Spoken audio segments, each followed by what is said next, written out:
Perfecto. Hola, buenos días. Hoy en la plataforma de formación tenemos a la doctora Paloma Puyalto, que es neuroradióloga del Hospital Joan Trias y Pujol de Badalona y profesora de la UIC.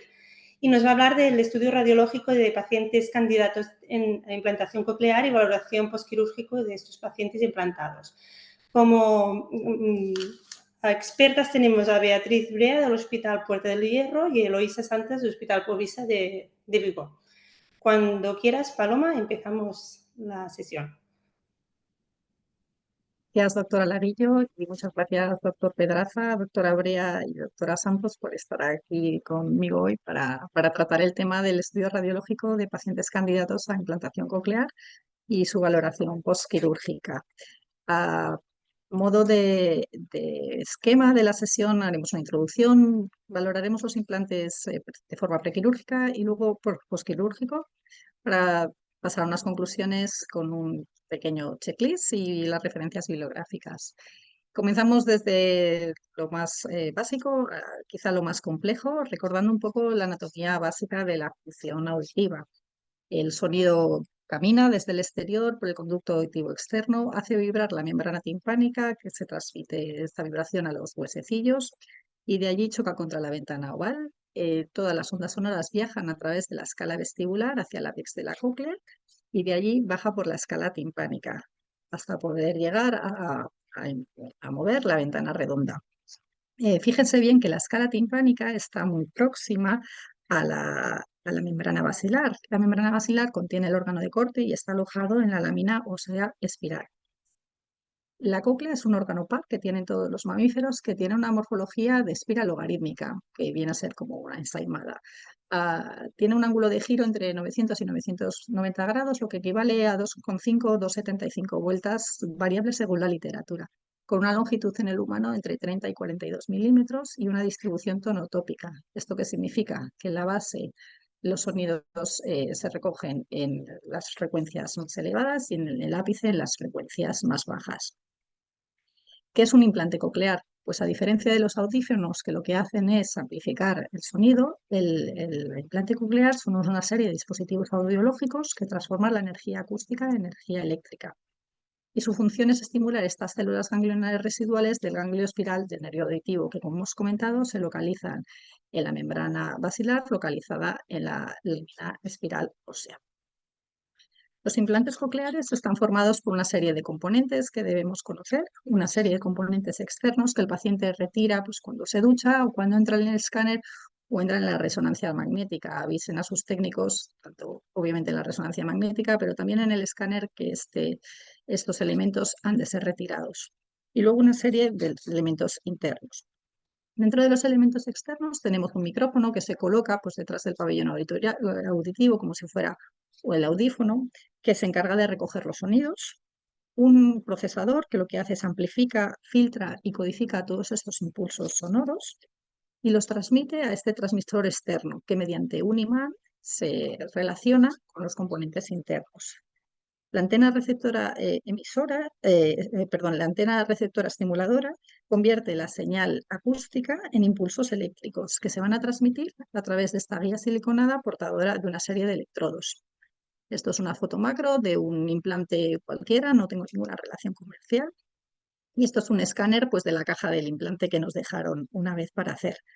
In vitro, como si dijésemos, la guía siliconada es radiopaca, pero no se hagan ilusiones. En el escáner con el in vivo no es radiopaca. Lo que sí que son radiopacos son los electrodos. Fíjense, en la punta de esta guía portadora tenemos los electrodos, que son los que van a estimular directamente las células del órgano de Corti. En la literatura o en las distintas casas comerciales existen distintas longitudes de electrodos. Esto ha ido variando con el tiempo. Aquí, por ejemplo, podemos ver desde 20 milímetros a 34 milímetros, de forma que, aunque sabemos que la cóclea no crece con lo largo del tiempo, sí sabemos que puede haber cócleas más largas, cócleas más cortas o pacientes que tienen distintas patologías y pueden requerir un implante más corto, lo que favorece finalmente su función auditiva. Por eso podemos hablar de medicina personalizada o implantes personalizados. Aquí tenemos un poco la representación de los distintos electrodos y fíjense que estamos hablando de milímetros. A mí me contaron que casi lo hacen como si fueran relojeros, ¿no? Estamos hablando a veces de muy pequeños tamaños.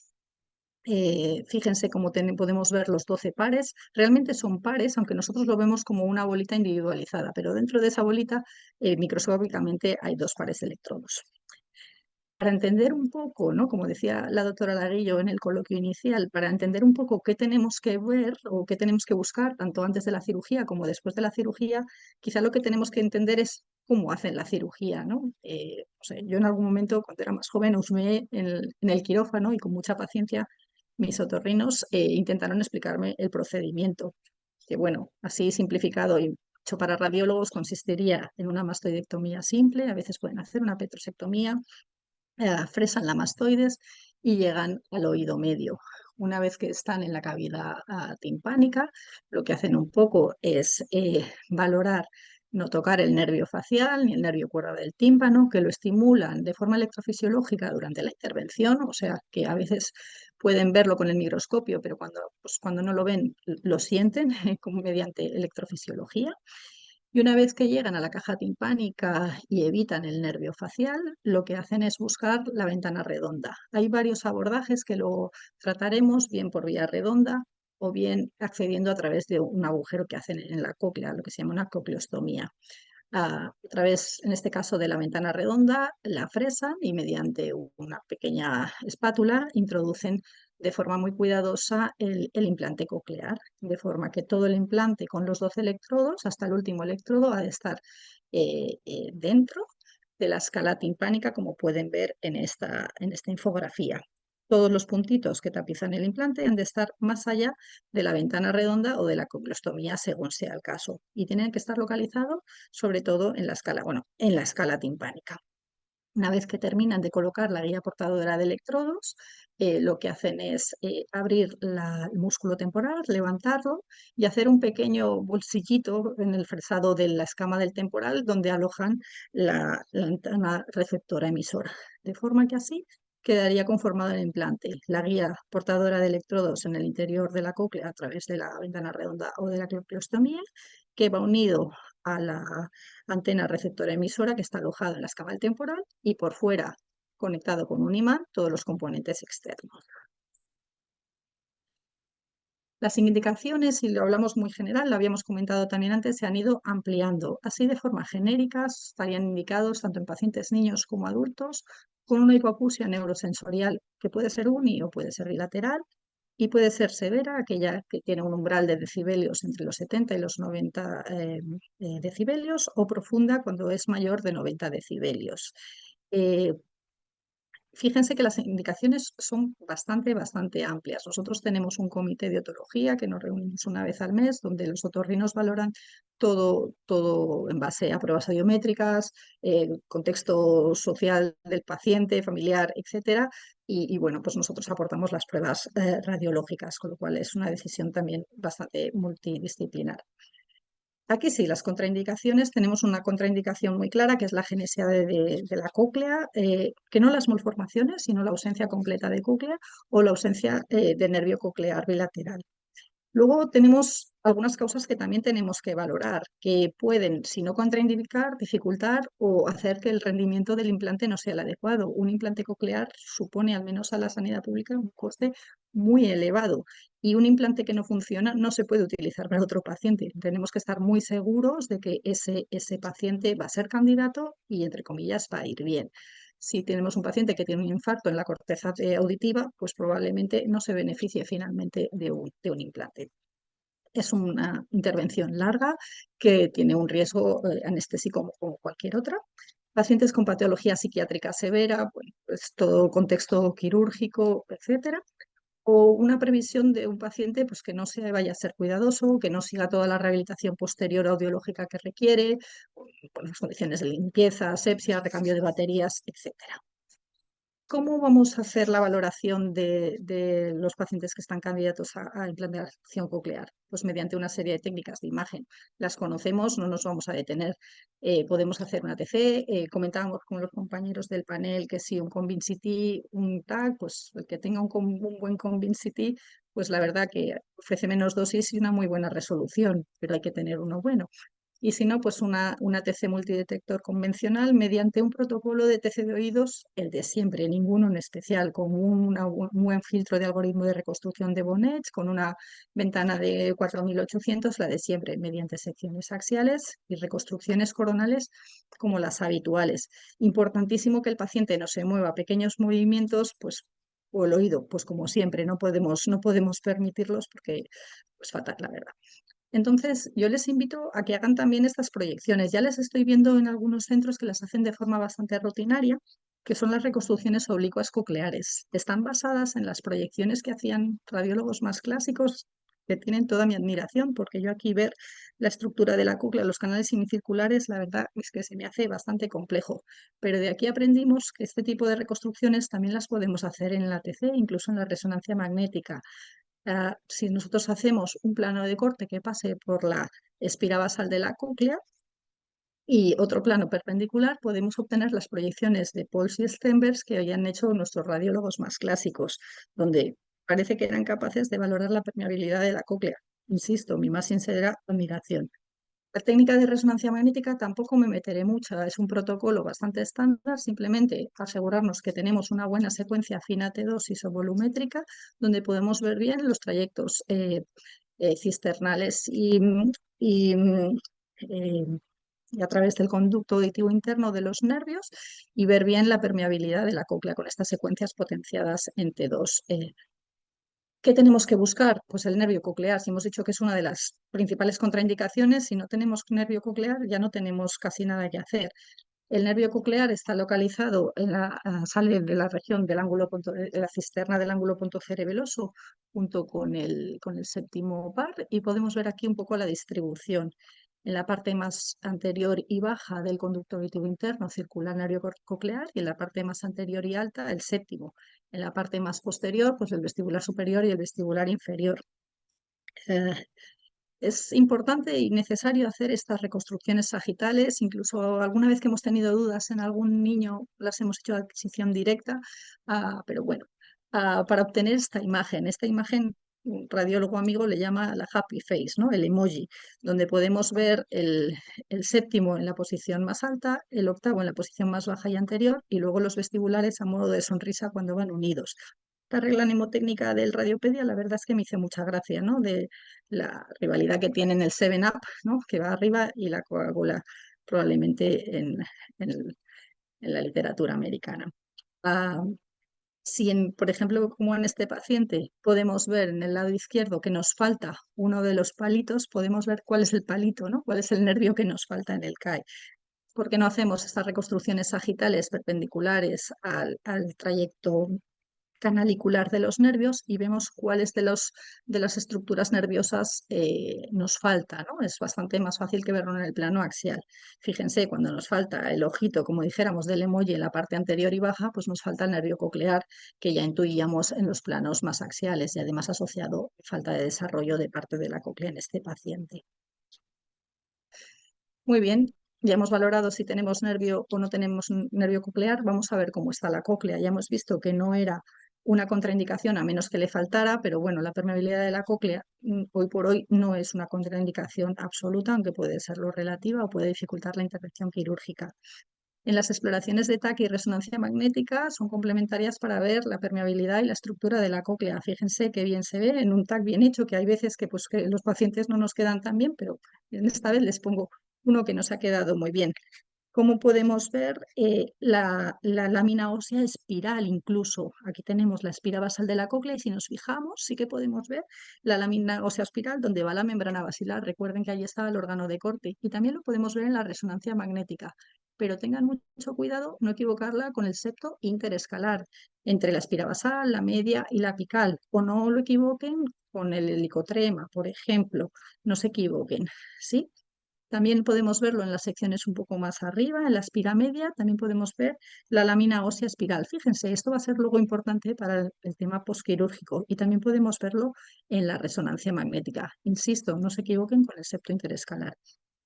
Podemos verlo también en reconstrucciones coronales, pues la verdad, esta es la realidad, no siempre nos quedan especialmente bien los pacientes y es el día a día, no todos quedan perfectos y las reconstrucciones pues a veces quedan un poco más pixeladas, el paciente se ha movido un poco, el caso es más antiguo, etcétera.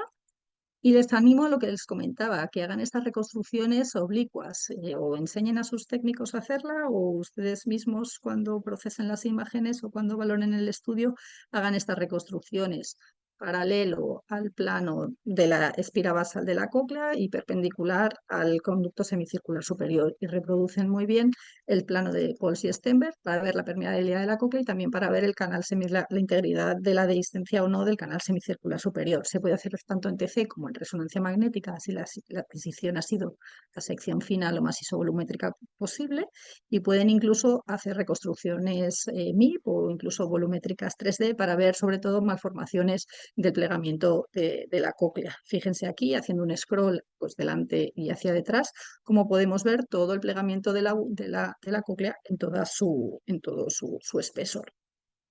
Y aquí vamos a poner algún caso patológico. Yo no me voy a meter en malformaciones, no soy experta en niños y nos daría para, creo que toda la semana.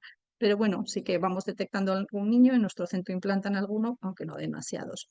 Ya vimos en este escáner cómo teníamos un apéndice petroso muy neumatizado, de hecho hasta nos llamó la atención, pero bueno, más nos llamó la atención que el izquierdo no estaba neumatizado, era más pequeño, la carótida petrosa estaba en una posición muy anómala, iba muy hacia posterior porque lo que nos estaba faltando era la cóclea. Aquí teníamos una, eh, un temporal mucho más pequeño, un temporal interno mucho más pequeño. El conducto auditivo interno tenía un calibre muy pequeño, con una morfología puntiaguda. El canal óseo del nervio facial estaba muy disminuido. También tenía una malformación en la zona del vestíbulo y una ausencia completa de la cóclea. Obviamente esto pues, se pudo corroborar en los planos coronales y aquí les pongo la realidad de nuestro día a día y más en niños, aunque los sedemos. Pues la verdad es que la resonancia magnética quedó bastante mal. Yo les pongo los casos bonitos, pero también los casos de la realidad que fueron estos. La TAC quedó perfecta, pero la reso, pues en este caso, pues se movió, el niño no quedó bien y ya no quisimos continuar. En este caso era obvio. ¿Y por qué es obvio? Bueno, fíjense que en la literatura está descrito que el canal óseo del nervio coclear es un marcador de la patencia del nervio coclear. Si nosotros tenemos un canal óseo por debajo de 1,5 mm, como era nuestro caso, ya podemos, ¿no? Pensar que aquí algo le pasa al nervio coclear. Si además unimos que el conducto auditivo interno tiene un calibre totalmente disminuido respecto al contralateral y hace menos de 2 mm, pues bueno, todo esto con toda la clínica, la audiometría, etcétera, pues nos está indicando a una ausencia, ¿no?, del nervio coclear que obviamente tendríamos que evidenciar mediante resonancia magnética. Ah, la realidad de mi día a día es un poco más esta, ¿no? Pacientes con otosclerosis más o menos pasada, otosclerosis tanto fenestral pero coclear, que son las que les pongo aquí, donde podemos ver la ausencia de permeabilidad de la cóclea, tanto en TC como en resonancia magnética. En este paciente, en el lado derecho, perdón, en el lado derecho la espira basal y sin embargo en el lado izquierdo pues toda una alteración morfológica destructiva de focos otospongióticos de la cóclea izquierda secundarios a una otosclerosis bastante severa. Ah, pero bueno, no solo tenemos otosclerosis, ¿no? Me preguntaban antes sobre las indicaciones, y que no son las más frecuentes, pero también tenemos patología derivada de fármacos o patología derivada de infecciones que condicionan esta fibrosis, osificación coclear, que también dificulta la implantación. Aquí era importante saber, fíjense, cómo aquí podemos ver cómo la calcificación o la fibrosis está localizada, podemos decir que está localizada más en la escala vestibular que no en la escala timpánica, que quedaría más lateral, y eso es importante también saberlo. Probablemente no dificulte la entrada por la escala timpánica del implante, pero sí el final, resultado auditivo final, ¿no?, porque no se transmite el sonido. Pero bueno, también es importante dejarlo comentado. o pacientes que han sufrido un proceso infeccioso, ¿no? Que terminan también pues, haciendo una serie de fibrosis a lo largo de toda la cóclea, de distintas causas. En el fondo, al final, buscamos un poco lo mismo, ¿no? La permeabilidad, la fibrosis, la integridad de la cóclea, ver si está en la escala timpánica, en la escala vestibular, identificar dónde tenemos la lámina ósea espiral, etcétera. Ah, este paciente, la verdad es que es bonito, no tengo la TC, me hubiera encantado, pero no tengo la TC, un paciente con una hipoacusia neurosensorial derecha severa, a donde le hicimos la resonancia magnética, fíjense que es un caso bastante antiguo y no le vimos la cóclea, pero sin embargo sí que tenía sí que tenía nervio coclear, tenía una buena disposición del CAI, aquí pasa algo, bueno, le pusimos contraste y vemos una captación de toda la parte de la cóclea que cuando desplegamos en estas reconstrucciones oblicuas lo etiquetamos como un neurinoma del coclear, ¿no? Pues esto también tendríamos que tenerlo en cuenta. Yo no he visto, creo que más que este, la verdad, pero bueno, siempre saco el caso en estas charlas. Muy bien, ya tenemos lo más importante, que era el nervio coclear y cómo está la cóclea, pero vamos a darle un punto más a nuestros informes, vamos a ayudar un poco más a nuestros compañeros los otorrinos, ¿no? Ya hemos entendido cómo es el proceso quirúrgico más o menos, vamos a ayudarles en todo ese proceso, a intentar prever complicaciones o intentar planificar su intervención quirúrgica de forma óptima. Y así vamos a empezar, pues como de fuera adentro, ¿no? Vamos a intentar seguir el proceso quirúrgico. Si tenemos que hacer un fresado de mastoides, pues nosotros los otorrinos, pues querrán ver cómo está la mastoides. No es lo mismo tener una mastoides aireada, estupenda, con un grosor determinado, muy variable, cerquita o no del seno sigmoide, probablemente lo harían un poquito más anterior, que tener una mastoides totalmente búrnea, donde la fresa que van a tener que utilizar va a tener que ser más gruesa, donde van a invertir mucho más tiempo en fresar ese hueso, donde la anestesia va a tener que durar más tiempo. Todo eso lo podemos prever.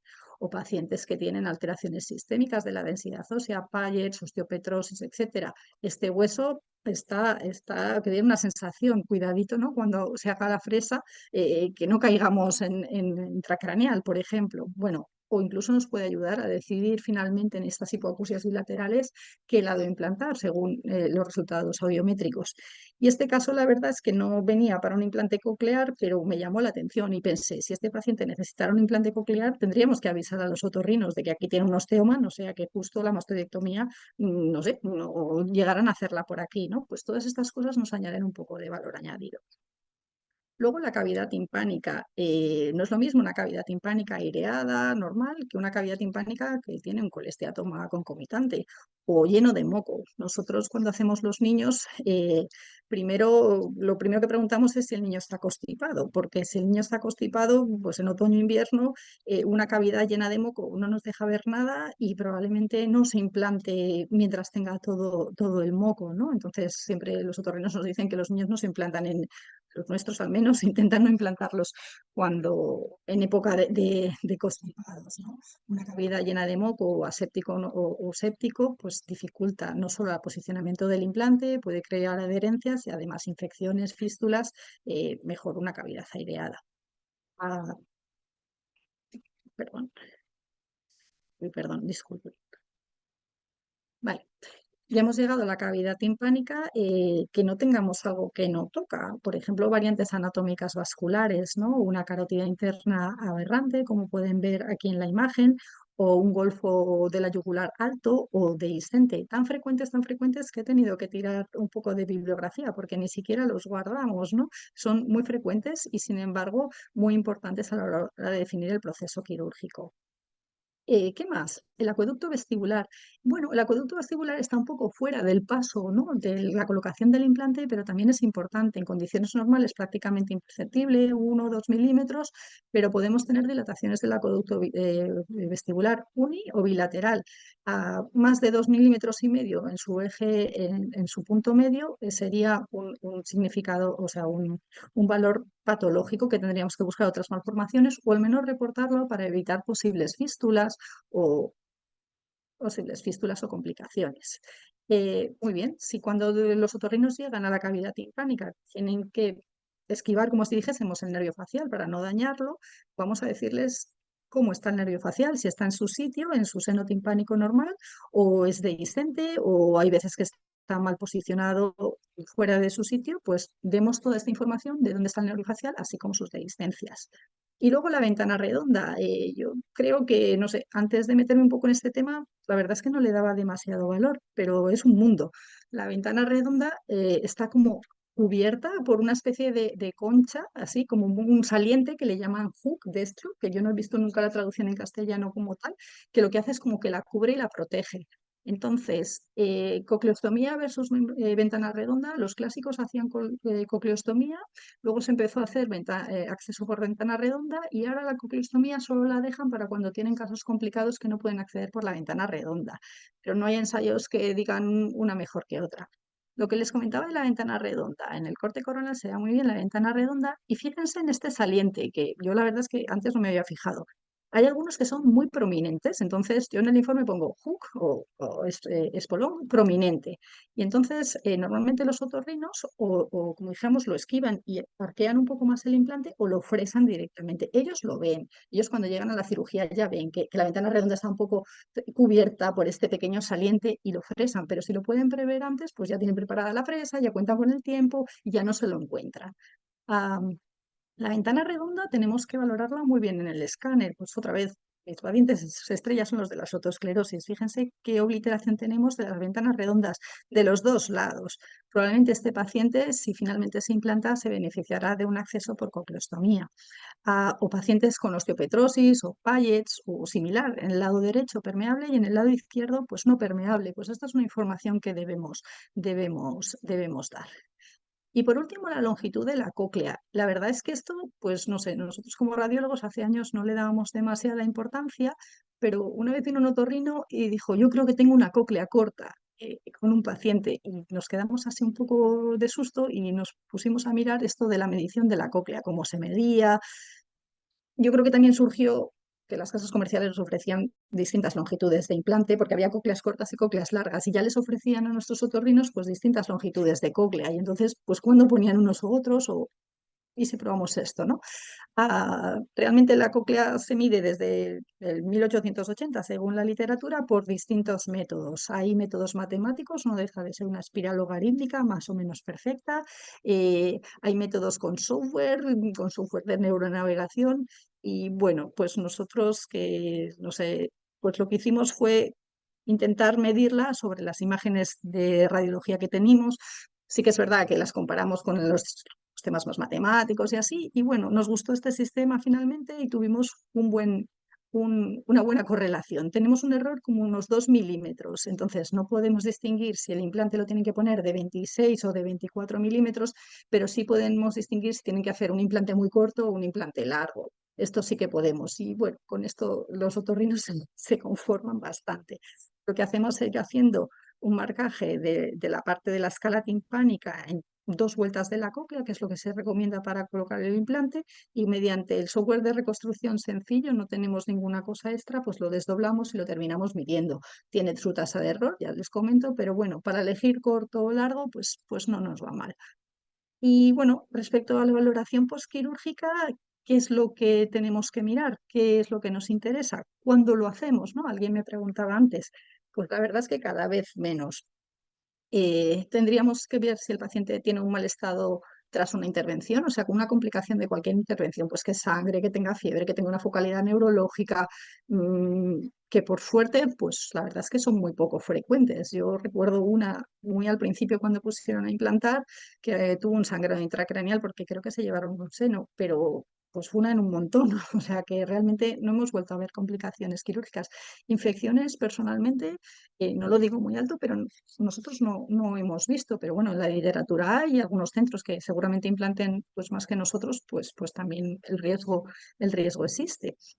Que haya habido dificultades técnicas durante la implantación, que el facial lo hayan estimulado, que electrofisiológicamente todo el rato esté estimulado, que no hayan podido meter todos los electrodos, esto sí que ellos ya de visu ya ven de, ostras, pues los últimos 3 no los he podido meter, aquí ha pasado algo que los resultados audiométricos estén por debajo de lo esperado, ostras, pues he metido todos los electrodos, pero el paciente no puedo activar los últimos 4, o el 7 y el 8 no lo puedo activar, o que en algún momento, ¿no? El periodo que le llamamos de luna de miel, durante un tiempo el implante ha ido bien, pero al cabo de meses o años, pues el paciente parece que no tiene tanta rentabilidad, ¿no? Pues entonces en esos casos sí que podemos revisar a ver si radiológicamente podemos discernir qué es lo que le está pasando al paciente.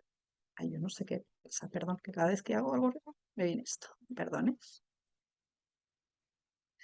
Vale, entonces los objetivos al final de valorar posquirúrgicamente a un paciente con implante es ver si está colocado en la escala timpánica, que era donde tenía que estar, con una cobertura máxima alrededor de la cóclea, que era nuestro objetivo inicial, con una mastectomía bien hecha, no tocando el nervio facial y accesible por la ventana redonda por cocleostomía. Son esos puntos, ¿no?, que realmente reproducen el abordaje quirúrgico donde tenemos que ir a buscarlos.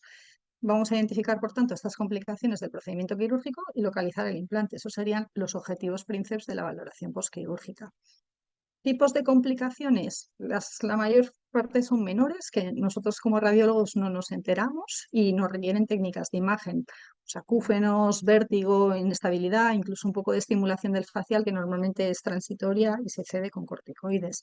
Y luego están las complicaciones mayores, que ya les digo que son poco frecuentes, por eso tampoco les he puesto muchos casos, donde inicialmente valoraremos, pues, como toda urgencia neurológica postquirúrgica, mediante una TC y si, bueno, si sospechamos una complicación infecciosa grave, alguna complicación, bueno, pues podemos llegar a hacer una resonancia magnética. Recuerden que ahora el paciente ya lleva el implante, con lo cual la resonancia magnética con el implante puesto, pues nos dificulta mucho la valoración local del área anatómica.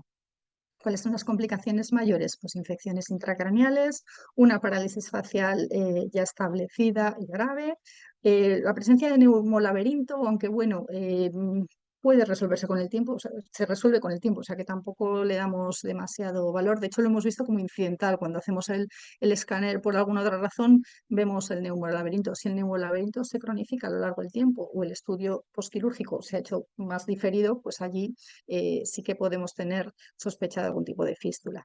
El mal posicionamiento de la guía portadora de electrodos al final es el más frecuente, o la movilización de la antena receptora. Yo creo que al inicio, pues en algún momento no fijaban bien la antena receptora por debajo del músculo temporal o así, y entonces, pues bueno, ahora pues lo fijan mejor y la verdad es que lo hemos visto una vez y no lo hemos vuelto a ver más.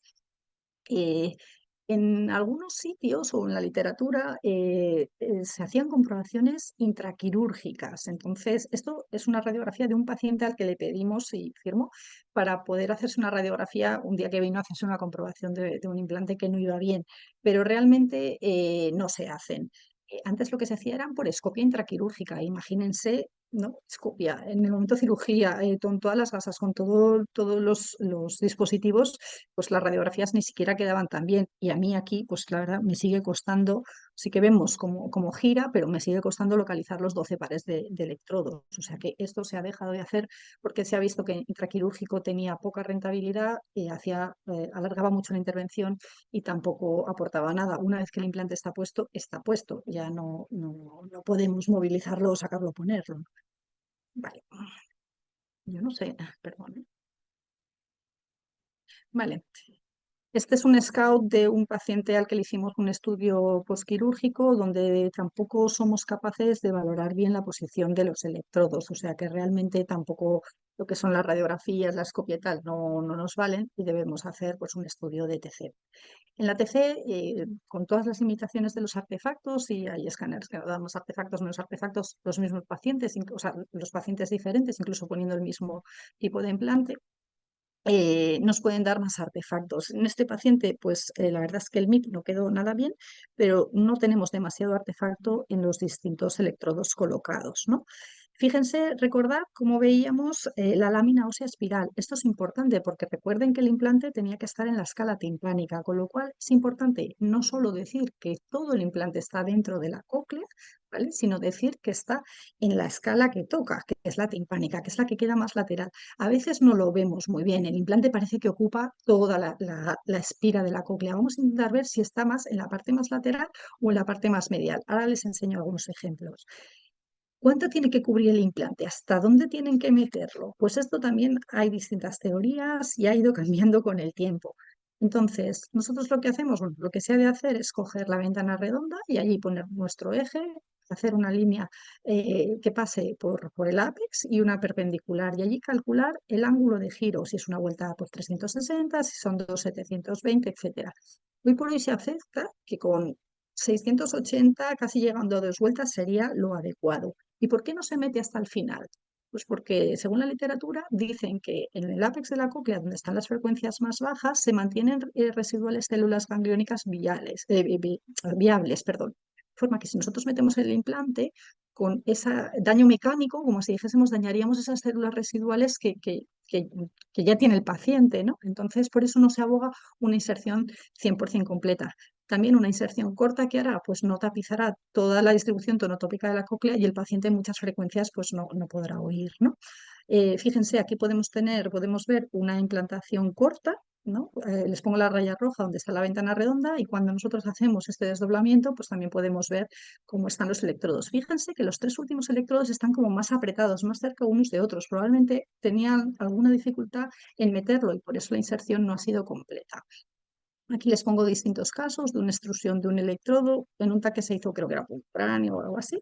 Y fíjense cómo aquí podemos ver los electrodos que están en la parte más medial de la espira basal. Probablemente hayan cruzado la lámina ósea espiral y hayan cruzado de la escala timpánica a la vestibular con un mal resultado auditivo. O incluso electrodos o vía portadora que se ha girado sobre sí misma en la propia espira basal. Todo ello como los resultados. La estimulación del facial persistente.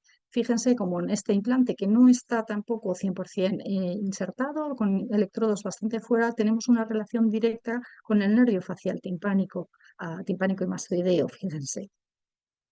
Un poco como para concluir, decir que el estudio prequirúrgico de pacientes candidatos a ser implantados requiere un análisis detallado de todas las estructuras, donde el ataque y la resonancia son complementarias. Hemos de comprender la técnica y el abordaje quirúrgico para añadir un poco de valor al informe radiológico y que el estudio posquirúrgico solo se suele hacer en caso de complicaciones que son poco frecuentes, pero levemente TC, dado el importante artefacto de la resonancia magnética y la mayor información que nos aporta. Les dejo un poco de checklist, tanto del estudio prequirúrgico, que en el fondo sería bastante similar a un estudio de oído, o sea, a un informe de oído normal, ¿sí?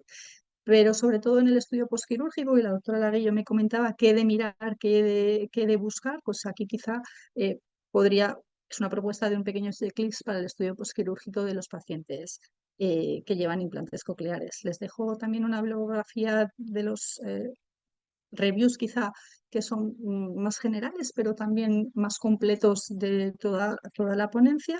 Y bueno, si no han estado, les invito a ver la escalera de Oddi del Templo de la Sagrada Familia, porque yo cada vez que lo visito siempre me recuerda a la cóclea. Muchas gracias. Muchas gracias, Paloma, para esta excelente, bueno, impresionante la clase. La verdad es que no nos damos cuenta de la importancia también, ¿no?, de lo que has contado, las variaciones anatómicas que tenemos que describir cuando un cirujano, un otorrino tiene que entrar, ¿no?, a operar, la importancia que tienen, ¿no? Muy bien.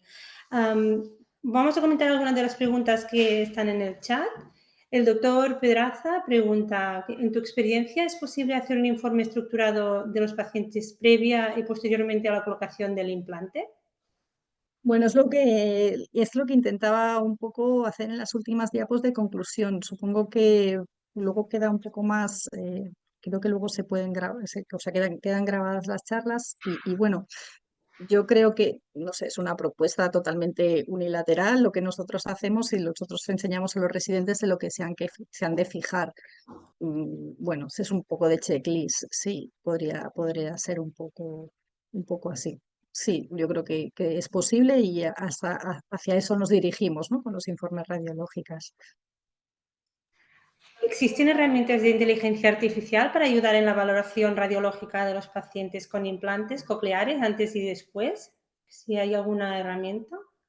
Herramientas de inteligencia artificial como tal, lo que hay son softwares de procesado que, bueno, sí, basan en herramientas de inteligencia artificial. Yo sé que nuestros otorrinos lo están probando. Yo quiero también un poco cotillar porque no lo tienen ellos, no nosotros, pero sí, son softwares privados bueno, la detección posquirúrgica es fácil, ¿no? Con la inteligencia artificial, bueno, de atenuación es fácil. El prequirúrgico me temo que va a ser más complicado. Sí que se está midiendo de forma automatizada la cóclea por inteligencia artificial mediante estos software y sí que se controlan posquirúrgicamente, o sea, sí que estos software son capaces de valorar el posicionamiento de los implantes.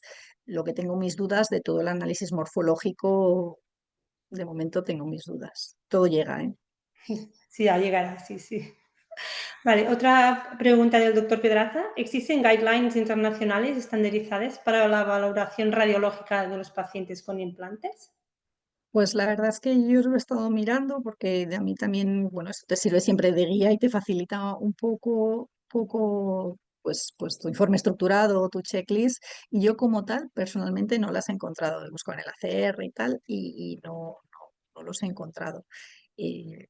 Personalmente no. Si alguien los ha encontrado, pues que me ayude y me los haga llegar. Muy bien. La última pregunta del doctor Pedraza. ¿Cuáles son los retos de futuro para mejorar la valoración radiológica de los pacientes con implantes? Hombre, nosotros, por ejemplo, los pacientes también en la reso, ¿no? Que tienes que meter para hacer una resonancia magnética y tienes todo el artefacto o en el escáner, ¿no?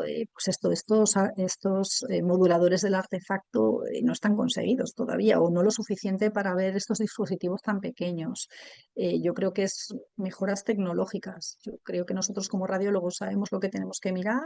Es cuestión de experiencia y de sentarte con los otorrinos y preguntar mucho, pero es un reto tecnológico de mejora de reducción de artefacto.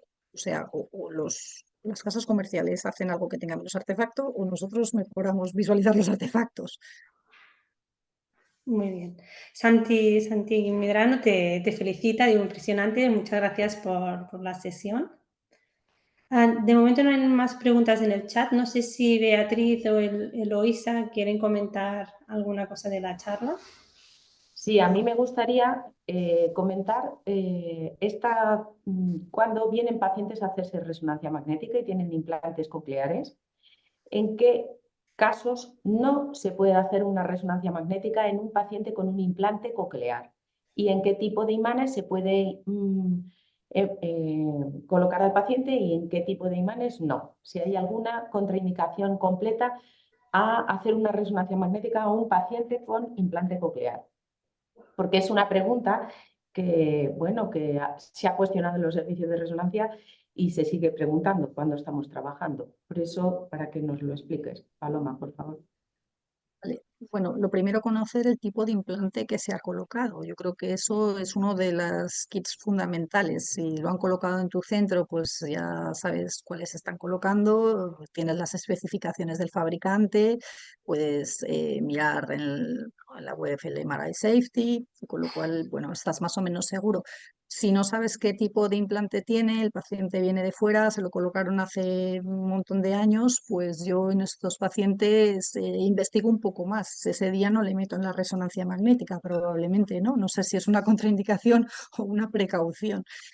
No sé, obviamente en los de bajo campo, o sea, bueno, 1,5 Teslas, nosotros 3 Teslas no los metemos, el 0,2 o 1,5, en el hospital tenemos la 1,5, y lo que hacemos es el vendaje compresivo. Obviamente se quitan los elementos externos y se realiza un vendaje compresivo, bueno, con una especie de almohadilla se pone encima de donde va la antena receptora, se venda al paciente y luego el paciente tiene que entrar de forma paralela al campo, nunca se puede poner de forma perpendicular, ¿no? Tenemos que poner una antena receptora emisora y un SAR bajo, ¿no? O sea, sí que hay un protocolo técnico establecido. Para mí, una de las contraindicaciones del paciente es no saber qué implante lleva. Es lo que más me genera, no sé si doctora Brea, no sé si usted está de acuerdo conmigo, pero para mí es lo que más inseguridad me lleva. El que colocan en mi centro es el de siempre y yo otras contraindicaciones, no sé, así a priori no se me ocurren. Pero el no No, saber qué implante... yo pienso igual, pero sale muchas veces, digo, por eso quería eh, que se aclarara un poco, ¿no? Porque, o sea, que conociendo el implante sí, pero si no, pues no se debe poner. sí, no. Y yo tengo una pregunta. ¿Tienen que hacer una valoración pre-reso antes de entrar, como en los marcapasos? O sea, que para entrar en marcapasos uno tiene que mirar, ¿no? El cardiólogo tal. En este caso, si sabes la marca, que es el tipo de implante, si es Mm. compatible, entra. Vale. y luego no hay que hacer tampoco nada después, o sea, no, es simplemente pues esto, el vendaje, entrar en el campo, las características técnicas y para mí lo más importante, coincido con la doctora Brea, conocer el tipo de implante y estar familiarizado con el implante y saber cuáles son las especificaciones técnicas de todas las precauciones. Y eso es el problema que pasa muchas veces, que no conocemos el implante. Porque Sí. el paciente a veces tampoco lo trae. Ya. Enhorabuena por la sesión, me ha parecido Enhorabuena. buenísima, muchas gracias. Yo quería preguntar si, como hablas de los tipos de implante, supongo que en vuestro centro, que sois un centro de referencia, ponéis siempre el mismo. ¿Tienes algún tipo de experiencia con los implantes de tronco? Sí, nosotros, bueno, en el centro ponen implantes de tronco, no tantos como implantes cocleares, pero somos centro de CESUR de facomatosis de adultos. Entonces, estos implantes de tronco están indicados en pacientes con neurofibromatosis tipo 2, ¿no? Lo que hacen es un poco ir a estimular directamente el núcleo, ¿no? Bypaseando, como si dijésemos, el oído medio y el componente de la cóclea y el nervio coclear. Entonces, se utilizan en casos muy, muy seleccionados. También nos producen muchísimos problemas. Son pacientes con NF que van a la reso pues cada año o 2 años y con todo el artefacto ver si el neurinoma que tenían, el schwannoma, ha crecido o no ha crecido, pues la verdad es que es todo un reto diagnóstico. Pero sí, sí, vamos haciendo. eh, no, ahora no te sé decir cuántos, pero bueno, pues, sí, sí se van poniendo.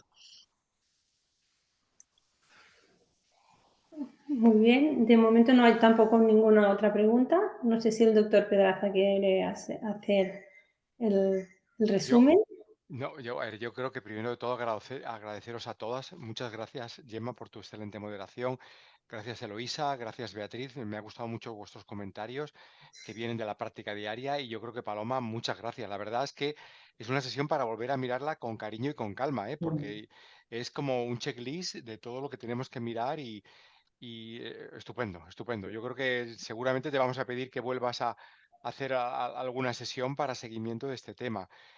Yo creo que lo que nos has dicho muy bien es que hay que mirar con calma y saber muy bien los datos y ir analizando pues este checklist que nos has comentado. No sé si tú quieres dar algún mensaje, alguna línea final a la audiencia sobre tu sesión, Paloma. Bueno, sobre todo que no nos quedemos en solo ver la cóclea, la permeabilidad de la cóclea y el nervio coclear, que vayamos un poco más allá, que miremos la ventana redonda. Yo la verdad es que no la miraba en mis inicios, no sé si vosotros, ¿no? Y bueno, pues eso, mirar bien la lámina ósea espiral, definir pues dónde está la osificación de la cóclea, si está en una espira o en la otra, no sé, darle un poco de valor añadido a esos pequeños detalles que pueden pasar desapercibidos. El oído es muy pequeño y entender sobre todo a los compañeros otorrinos, saber cómo es su abordaje quirúrgico y cuáles son sus potenciales problemas. No sé, yo creo que husmear de vez en cuando, una vez cada mucho en algún quirófano y entender sus problemas es vital para poder reproducir en los informes qué es lo que necesitan saber, qué es lo que les es útil, ¿no? Porque hay cosas que igual no les son demasiado útiles. Ujú. Perfecto. Pues muchísimas gracias, Paloma. Simplemente informaros que mañana la sesión la hará el doctor Salvatore Marsico del Hospital del Mar de Barcelona, que nos hablará de vertebroplastia, cifoplastia, implantes vertebrales como tratamiento percutáneo de las fracturas vertebrales. Estáis todas invitadas, todos invitados. Muchas gracias, Beatriz, muchas gracias, Alicia, muchas gracias, Gemma, gracias, Paloma, y gracias, Dani. Que tengáis un gran lunes. Un saludo a todos. Nos vemos. Deu. Gracias. Muchas Buenos Hasta días. luego, gracias. buen día. Hasta luego. Gracias. Buen día.